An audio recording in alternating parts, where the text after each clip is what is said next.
It's a spooky season, and we're here to talk about all of the spooky sober stuff. Ah, ha, ha, ha, ha. All of the things we're scared about doing sober, and all of the fears that kept us from getting sober in the first place. Ha, ha, ha, ha. Judgment, failure, shame, rejection, and all of the other spooky things that keep us stuck. We talk about how we get over our fears and scary, and how we learn to use them as the fuel, and how sometimes we just have to do the things that are spooky and scary when we're sober. Ah, ah, ah.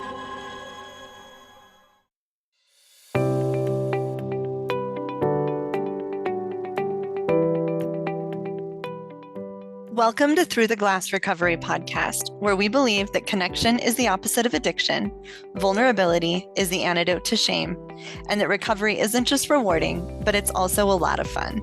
We're your hosts, Julie and Steve. Listen as we get together with friends to shed light on the hard things, talk about the other side of addiction, and how we create a life so full there's no space left for alcohol. I don't want you to forget!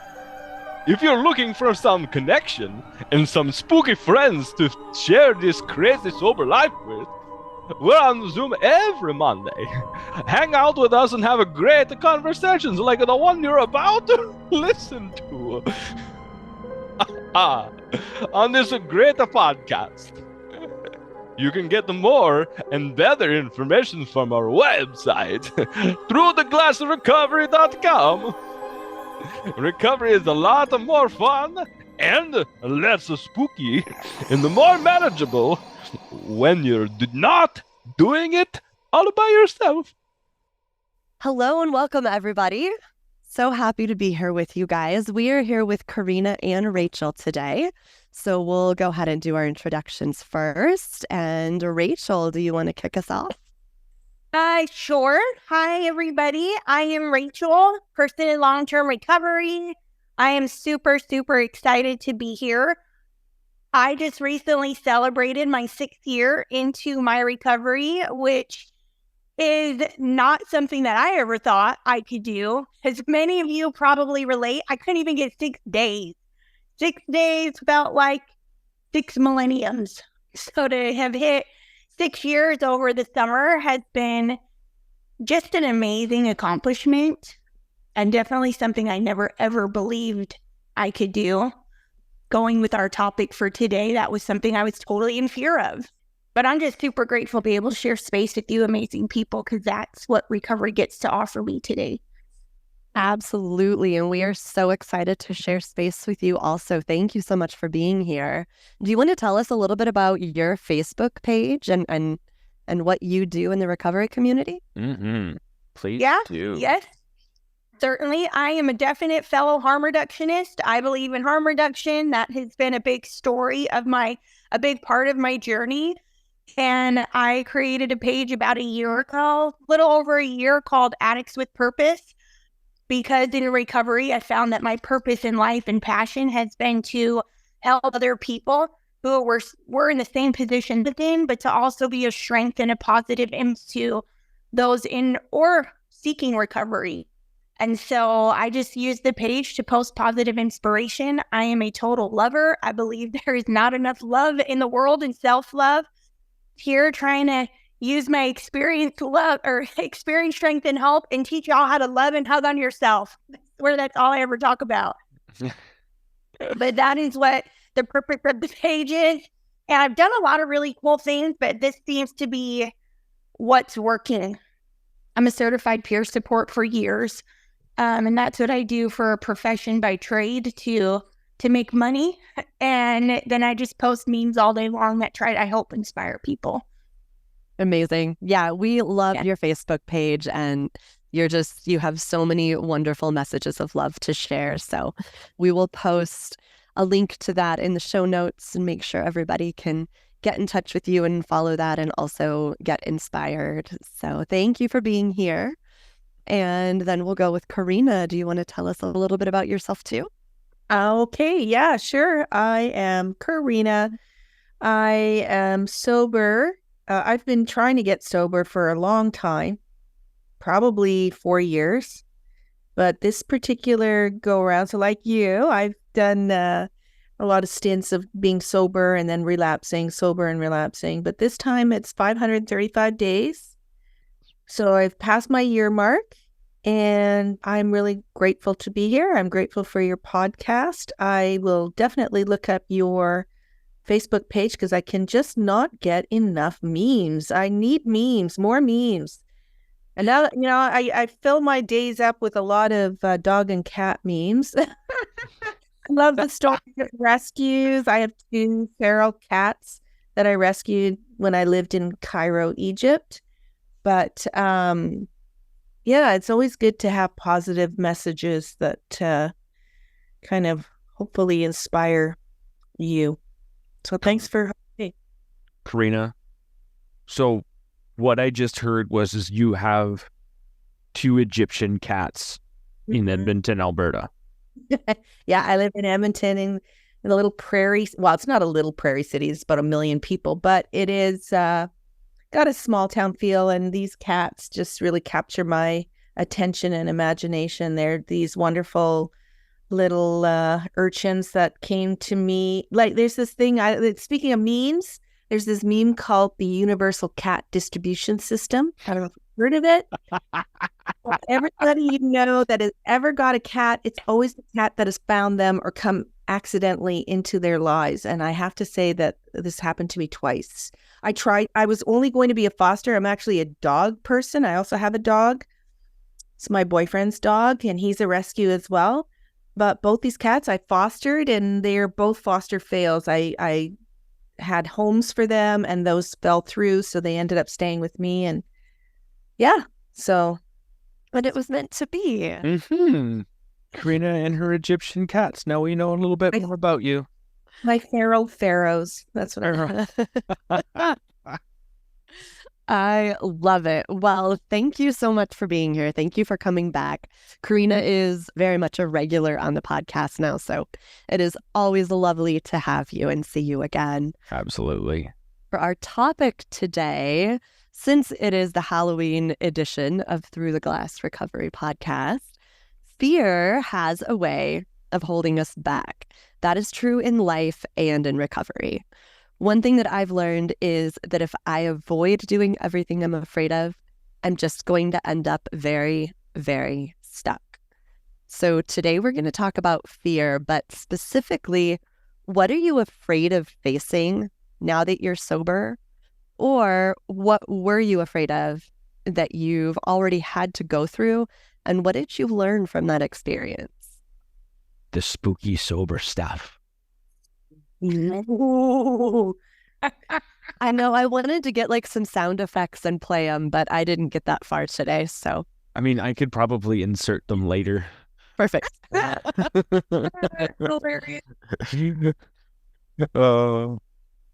think,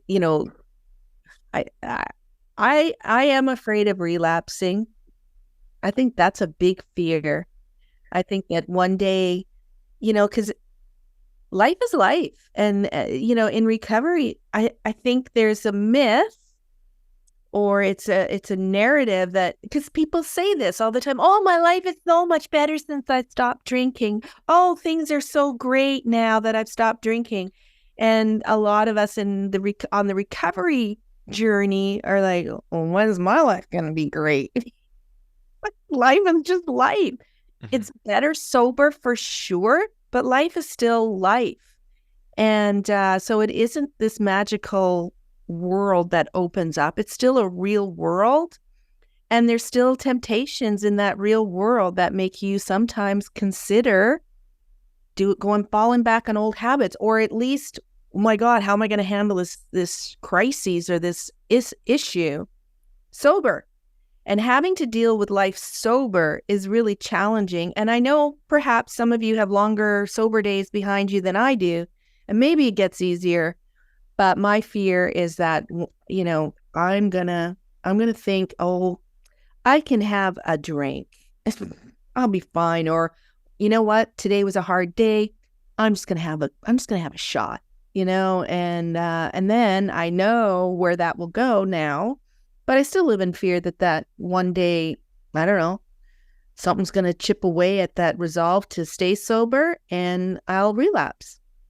So that's my big fear. It's a scary thought.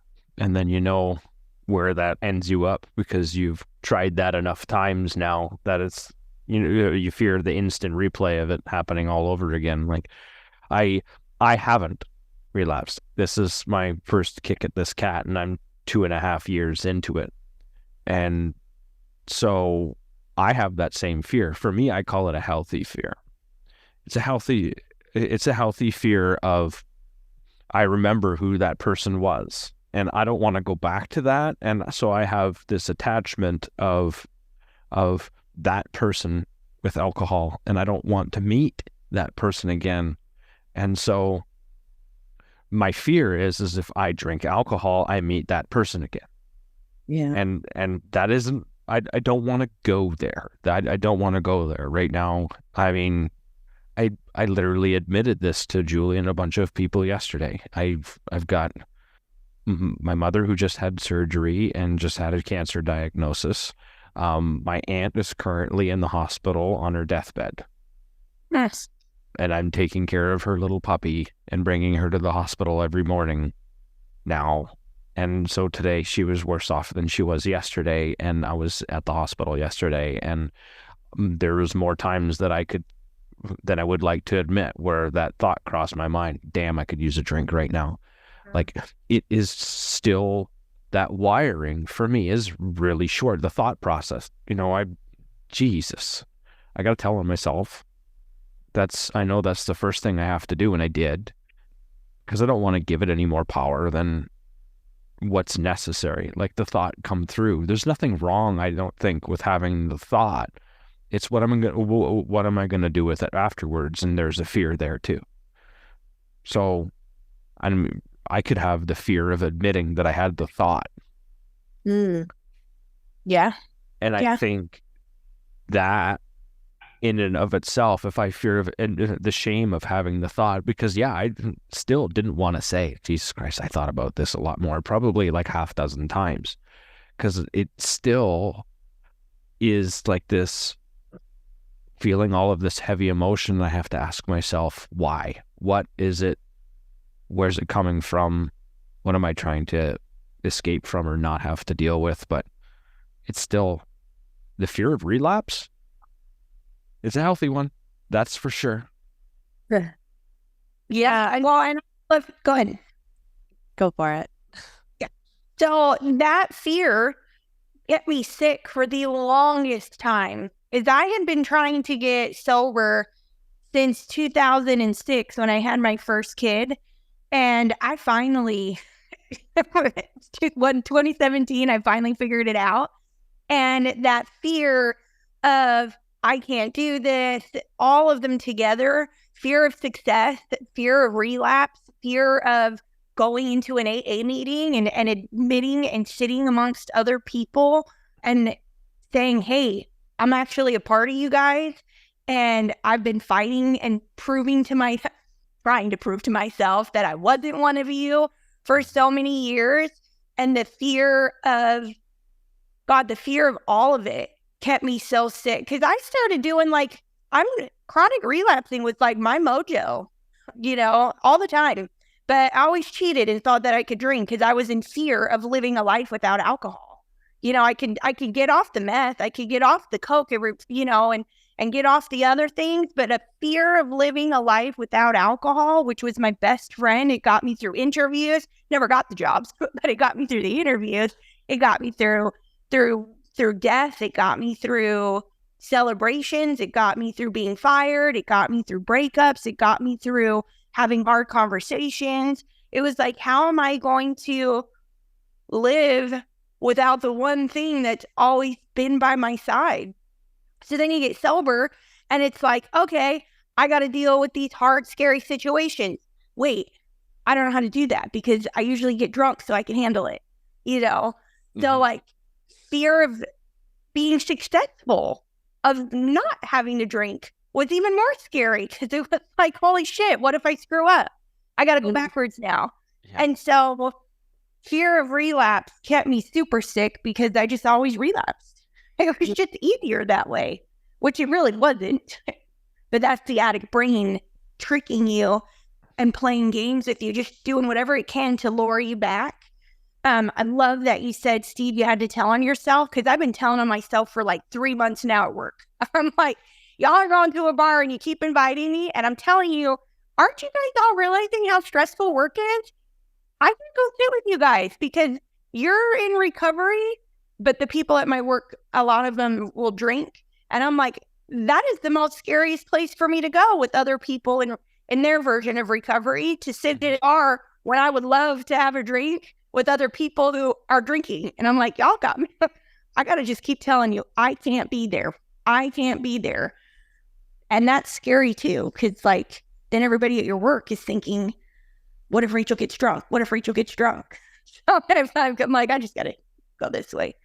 But that fear of relapse is huge. And I think we all go through that it's a very normal, healthy fear, because like, who wants to destroy your lives? We do a pretty good job ruining our lives in all different kinds of ways, but losing your recovery is a good, healthy fear, as you said, Steve, for sure. Yeah, I don't even need booze to destroy my life, but if I put it in there, that'll happen a hell of a lot faster. Yeah. That's a good way to look at it. Yeah. I think for me, my big fear is facing grief. Grief is what sent me back into a full-blown relapse.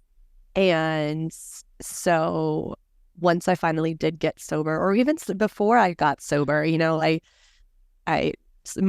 grief that I'm talking about is like the loss of my dog, which it was a pretty traumatic experience. And that sent me into a full-blown relapse. I mean, I was drinking morning till night. I couldn't get through a day without drinking. And when I finally realized I had to quit, then I was like, what if I have to face grief again? I can't face grief without alcohol. And at that point, my dad was going through like his 3rd cancer diagnosis and things weren't looking good. And so there's the very real fear of losing a parent, which for me, that is terrifying. That's still something I'm very scared of experiencing. But at the time I was like, well, I can't quit drinking now because there's this impending situation. There's this impending grief that I'm going to feel. So I might as well just keep drinking until after that, since I know I can't do it sober, And so I almost used that fear as an excuse to continue drinking. And finally, I had to realize like the biggest fear was losing my life or losing everything that I have, losing my kids and losing my home and, everything. That was guaranteed to happen if I kept drinking. So I had to do something about it. I had to stop drinking. But I mean, that fear of grief while I'm sober is still very real. I'm fairly confident I'm going to make it through, but it's certainly something that I'm scared of experiencing. Yeah. Grief is hard. Grief is hard. Like, awful hard. Another thing that has been fear of my whole life, which I'm finally getting through, and I'm still working on it, but fear of rejection has ruled my life. Always being afraid. I meet people and they're like, so what if they say no? At least you tried. I'm like, that is such a scary thought to me. But what if somebody told me no? What if they said no, or return a shirt at the store? And what if they think badly of me because the shirt was too small? And I mean, the fear of rejection in so many ways. And this Facebook page and these groups have helped me to grow a lot through them, because I mean, taking a selfie and like expressing your life. What if somebody judged me? What if I got vulnerable? And what if somebody that? And so to learn how to recover out loud has been really, really big for me, to push myself through this fear of rejection. And I'm not perfect. I still have plenty of fear of things like that, but I've grown learning tools in recovery and having other addicts to talk to that share that same fear has been super powerful, because it's like something that's almost so crazy, and some people don't even understand it. And I'm like, no, that's traumatizing. To be told no, I can't have a refill at the store, at a restaurant, which why would they even say no? is awful. But that's been good. I know someone just like that. I do. She's here. Me. Yeah, she's here. I am. You like what you're describing sounds exactly like me. I struggle to return things at the store. Yeah, there's so much of that. For me, it's all shame, right? I've realized that it's all shame based. I wouldn't post a selfie on the internet for most of my life, and the fact that I'm posting things on social media now, especially about recovery, is just this incredible change in the way that I see myself. And the more you do it, it's the shining a light on shame, right? I mean, we're so afraid of feeling shame that we'll do anything to avoid it. Because that's, for me, rejection feels like shame. So I'll do anything in my power to avoid ever feeling shame or ever feeling rejected. And all that does is hold us back from everything in life. And when you finally just start shining a light on it and talking about it and talking about how it feels, that's when you realize it, I don't know, it takes a lot of that fear. I'm not going to say all of that fear, but it takes a lot of that fear away to just go ahead and face it and light it up. But yeah, it takes a lot of courage to get to that point too. Yeah, it's hard. And then it's like, all of a sudden you're like, wait, that wasn't hard. It was so hard, I thought, and it wasn't even that hard. Right. But yeah, I feel you. Yeah. That fear of judgment, right? Judgment, shame, all those biggies, guilt, rejection, they do keep you kind of stuck if you don't acknowledge your feelings. Like you absolutely, I think that's, one of the bravest things about sobriety so that you don't relapse is facing those fears head on and not squashing them down. Because I think that's what we did, right? It's like, oh, that feeling is so overwhelming, and pushing it down with drugs, pushing it down with alcohol, pushing it down with whatever, replacement addiction that bubbles up to the surface after you quit drinking or after you've quit drugs. But actually dealing with those emotions, and they're normal, they're part of the human condition, means you're normal, it means you're living, but not giving them so much power that they run your life. And I like that you just feel the fear and do it anyway. Just do it anyway. Take that selfie, go on that trip, return that shirt. Yeah, it's crazy, the anxiety that accompanies that fear, right? Because there is all of this like surrounding energy it's like a bubble surrounding energy that's around you when you're like, and then you go and do it and you're like, man, shit, it wasn't that bad. Like it wasn't as easy, but it feels absolutely difficult. But Corina, you talk about the fear a little bit, and I think fear itself has a bad connotation. It has a bad name.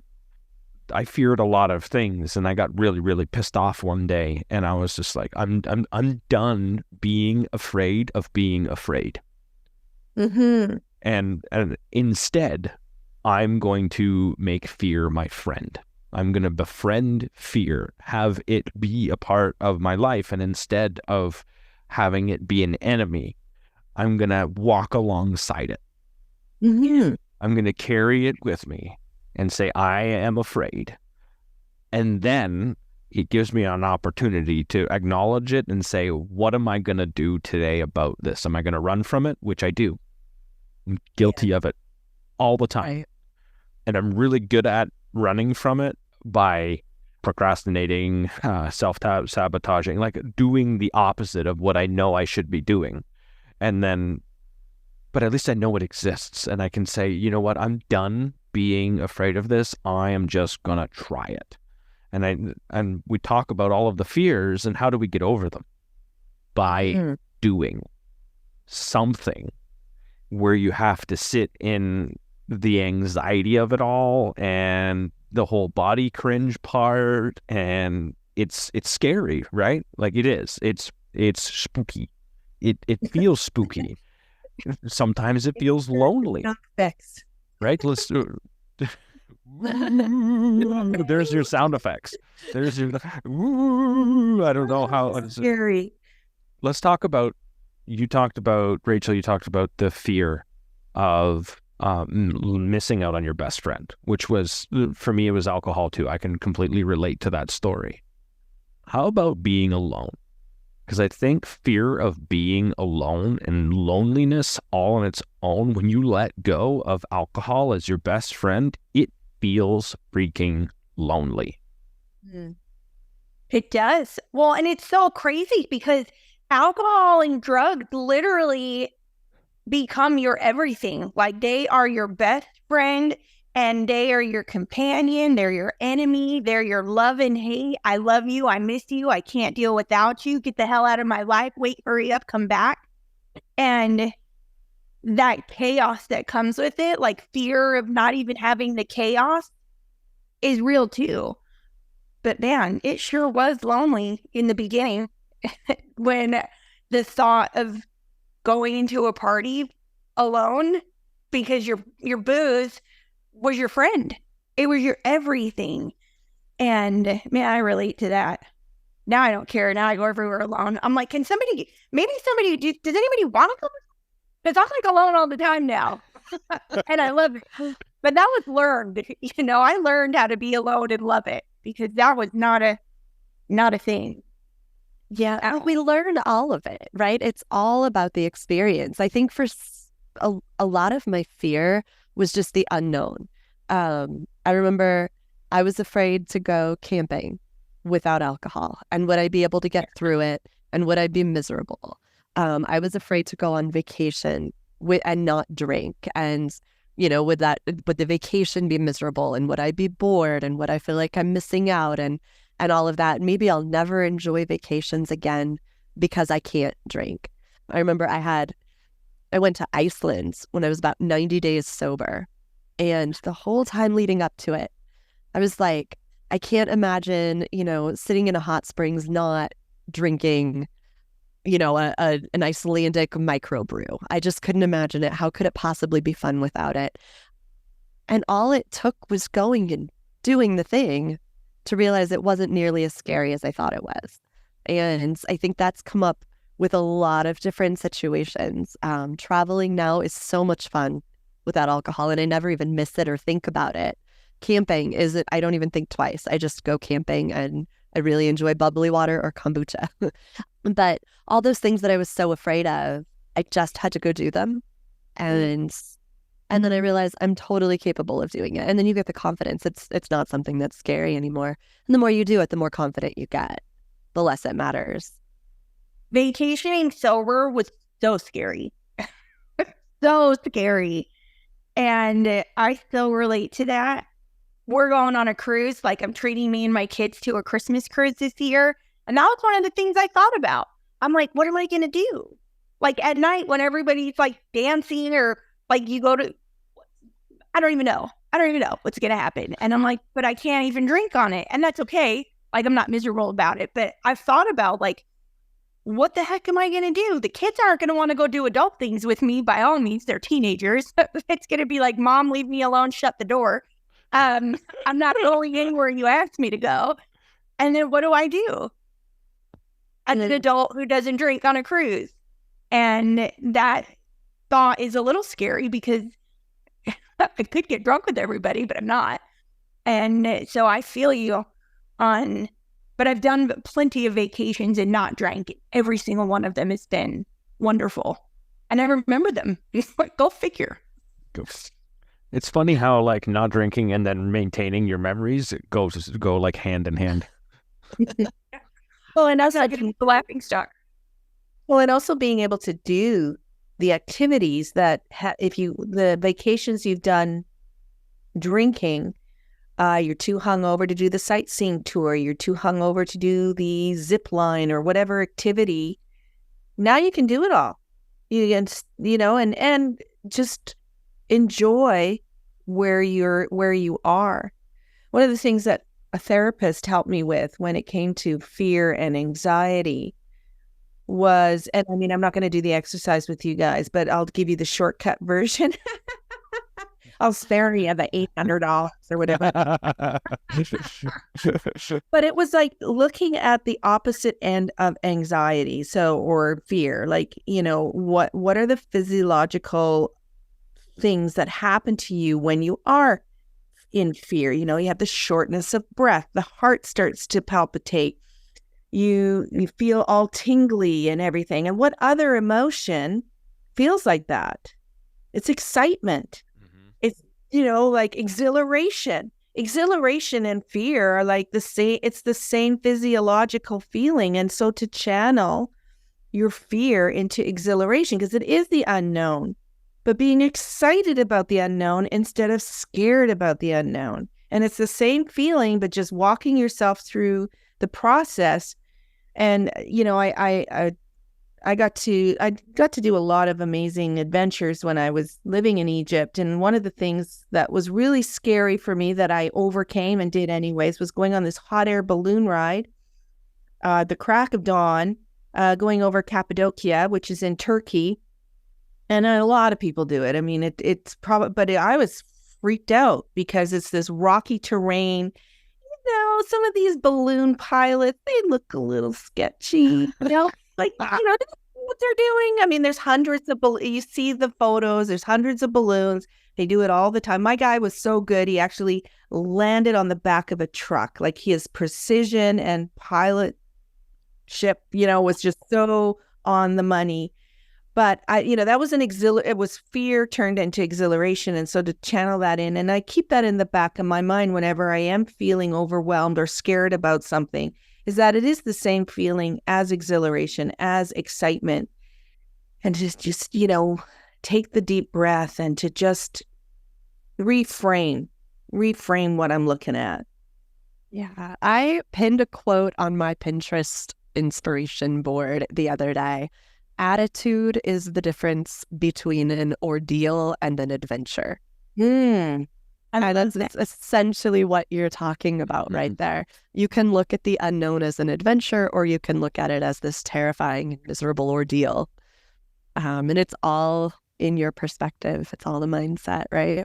Well, there's this one meme, I think you showed it to me, right? And it was like, did you die? No. Then, right? Then it's an adventure, right? Did you die? No. Then it's an adventure. Did you die? No.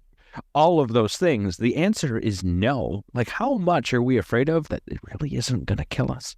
Like returning a shirt, or posting your picture on, are you going to die? No. Well, damn.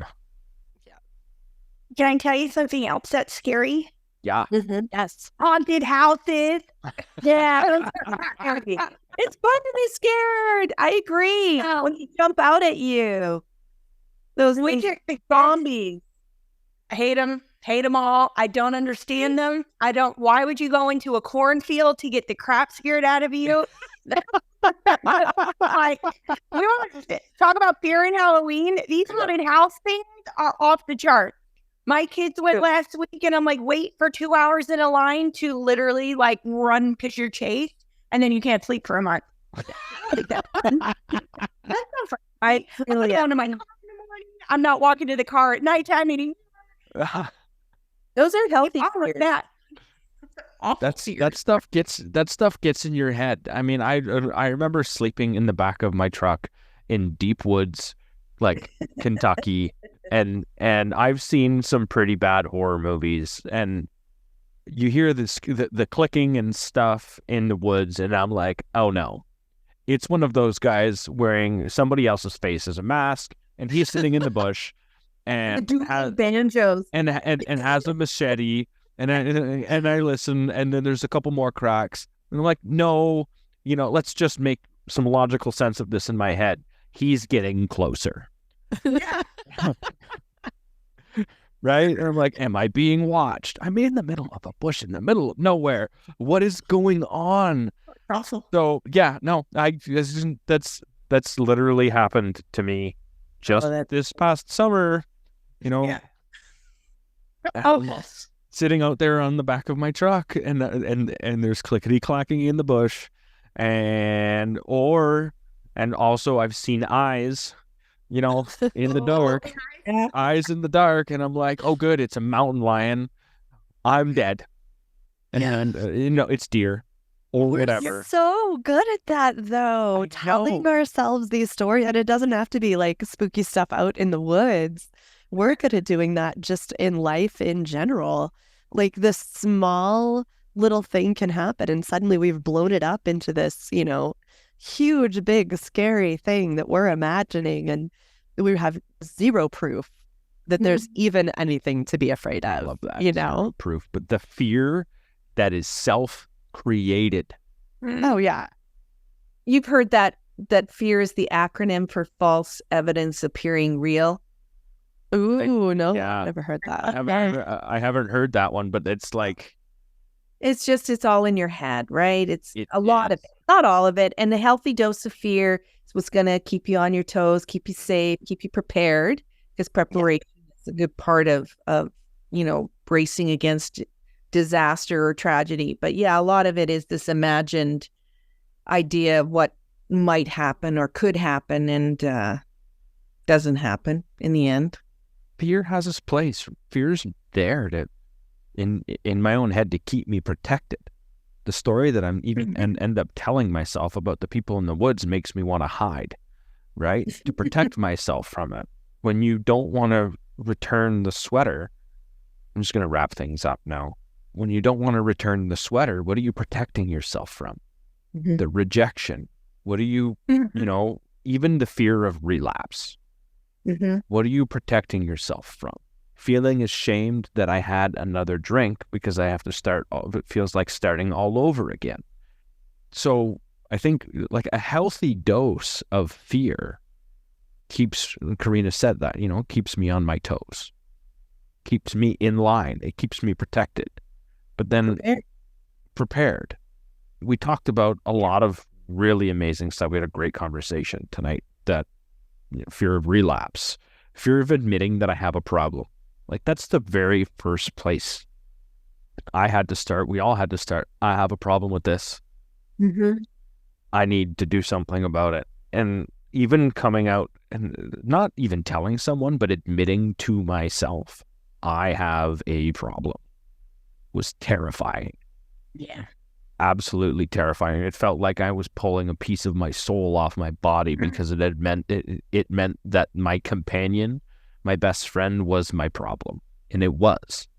Alcohol was a huge part of my problem, right next to my thinking.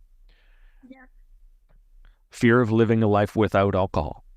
Real fear that a lot of us have. I fear of living my life now, introducing alcohol back into it. But fear of like letting go of that, why can't it be a part of my life anymore? Really hard to do. Really, really hard to let go of that. Fear of grief, rejection, judgment, loneliness, and the unknown. In the end, fear isn't a bad thing.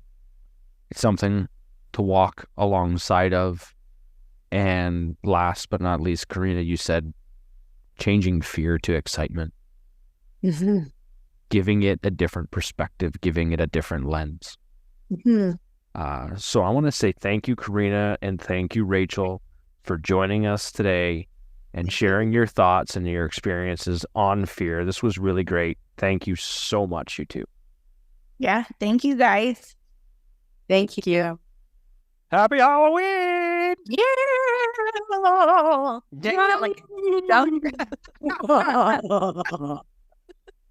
Oh, that was awesome. You guys rock. Thank you so much to everyone for sharing your time with us. We hope you all have a fun, sober, and not too spooky Halloween. Don't forget to like, subscribe, follow Through the Glass Recovery podcast so you don't miss future episodes.